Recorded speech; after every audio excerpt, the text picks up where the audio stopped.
দেখা করছি আজকের এই আনুষ্ঠানিকতার সঞ্চালক হবিগঞ্জ জেলা ছাত্র দলের বিপ্লবী সাধারণ সম্পাদক বৃন্দাবন সরকারি কলেজের মেধাবী ছাত্র নেতা সদ্য কারামুক্ত বারবার কারা নির্যাতিত নেতা জিল্লুর রহমান সহ বিভিন্ন পর্যায়ের নেতৃবৃন্দকে যারা আজকে আমাকে স্বাস্থ্যগঞ্জ থেকে বা বিশ্ব রোডের বিভিন্ন পয়েন্ট থেকে নিয়ে এসেছেন তাদেরকে বাংলাদেশ জাতীয়তাবাদী ছাত্র দলের পক্ষ থেকে সংগ্রামী অভিনন্দন। বক্তব্য দিব না যেখানে আমার মা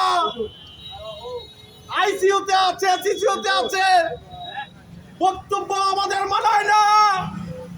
বক্তব্য সেদিন মানাবেন যেদিন এই হাসিনা সরকারের পতন ঘটানো যাবে। ইনশাআল্লাহ আগামী দিনের রাষ্ট্রনায়ক জনাব তারেক রহমানের নেতৃত্বে এই খুনি হাসিনার পতন ঘটিয়ে আমরা আমার দুঃখ নয়, জেল খেটেছি, ঈদে জেলে থেকেছি, কারাগারের নির্যাতন শিকার হয়েছি, ঠিক মতো খাবার দেয় নাই, ঠিক মতো আমাদের দেখভাল করে নাই, অন্যরা সাক্ষাৎ পেলে আমরা সাক্ষাৎ পাইনি, অন্যরা খাবার দাবারের সুযোগ সুবিধা পেলে আমরা পাই নাই।